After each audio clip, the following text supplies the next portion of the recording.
Hey guys, it's Jen from Nutrition Bliss, and this week I'm going to be talking about two things that significantly impact women's health, and that's stress and hormones, and more specifically, how the two influence each other, because this is something that most of my clients deal with on some level. So I'm going to talk about how it works, how it's connected, and then talk about some solutions on how you can improve your stress response. Because let's face it, stress isn't going anywhere. And that kind of leads me into one of the top reasons why this is such a hot topic in women's health. And that's because stress is everywhere. It's become like a badge of honor to see how much we can get done in a day. No matter what your schedule looks like, it could be how early you woke up, how many emails you took care of, how responsive you were, how many meetings did you attend, or it could be how many activities did you get your kids to that day, how much did you volunteer, what other things are you involved with, and how many errands were you able to fit into that period of time. Then on top of it, did you fit in your high intensity exercise class and then skip a meal because you didn't have enough time, powered down some more coffee so you had enough energy to get through your day, and kind of stressed the whole time because you're running late between your 50th and 60th thing? It's overwhelming, and it's putting us in a position where our bodies are in this constant state of fight or flight. So we're always anxious and worried and stressed that we're going to get everything done. And that means when you're always in your fight or flight response, that your parasympathetic nervous system or your rest and repair response never really gets a turn. So it's not that stress is inherently bad. We were meant to have periods of stress. That's how we learn, grow, and evolve. But we're also supposed to have periods of rest, which are really important to other functions in our body too. So the fact that we're at this chronic level of stress day after day, year after year, has an impact on our body. And one of those casualties is our hormones. So why is that? What do our hormones have to do with this constant fight or flight?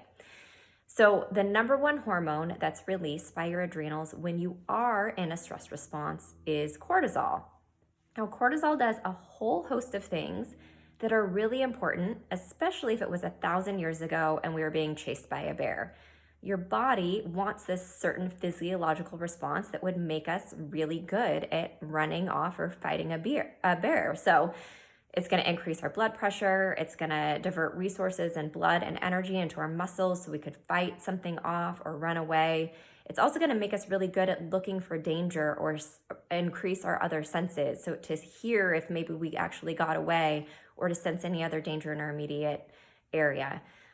So that was a wonderful thing. But unfortunately, our bodies don't know the difference between that type of response and the stress response that we really have today, which is usually maybe sitting in traffic or sitting in front of a computer.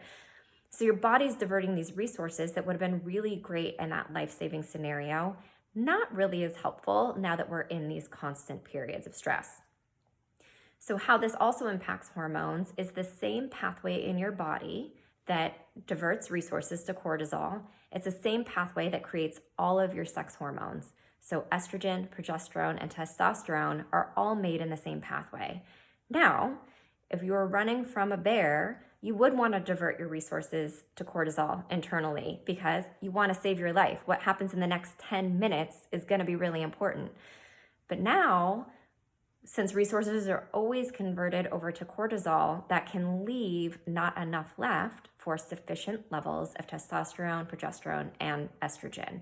So if you're dealing with different conditions or you have low hormones, an overabundance of diverting resources to cortisol can be an issue for you. So now that we know this, what can you do about it? One really simple tool is throughout the day to notice, am I in a fight or flight response? Because sometimes you're not even really stressed about something, but your body doesn't know how to turn it off anymore. So taking a moment and even maybe placing a hand on your chest and a hand on your belly and just checking in and seeing, what is my breath doing right now? Notice, is it long and slow or is it short and shallow? Is it coming from your chest or is it coming from your belly? Chances are, if you're like most of us and you're doing a typical daily routine It's going to be short and shallow and from your chest. That's a perfect indicator that you are, in fact, in the fight or flight response. So if you can't change the stress or what's happening in your life, what you can do is change your body's response. And that is give that parasympathetic nervous system or that rest and repair response a boost and slowing the breathing down.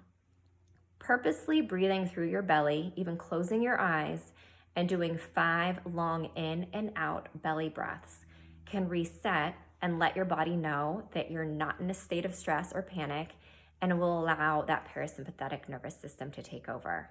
It's such a simple tool that you could even do sitting at a stoplight.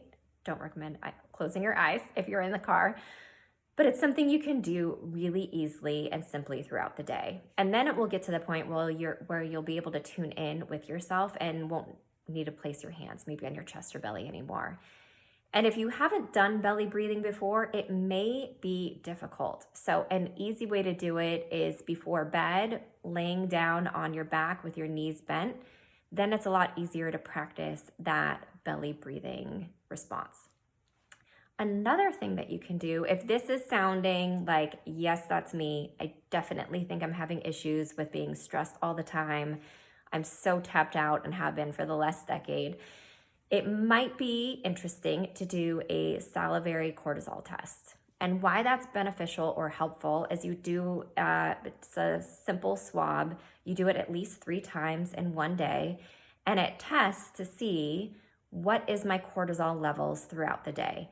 And it helps determine if your cortisol levels are high, if the pattern is off, or even maybe you've burnt through your cortisol pattern for so long that now your body's feeling exhausted and it actually can't produce as much as it once did. So that's something that's available out there that you could do to assess your cortisol level, and then also can help give really valuable information on how to support your body to restore balance and begin to feel your best and get your hormones back on track. So if you have any questions, leave me a comment below. And then next week, I'm going to be talking about detoxification and digestion and how that impacts hormone balance. So if you're someone who deals with estrogen dominance, which a lot of women do, this will be an important video for you to check out. So thanks so much, guys. I'll talk to you next week.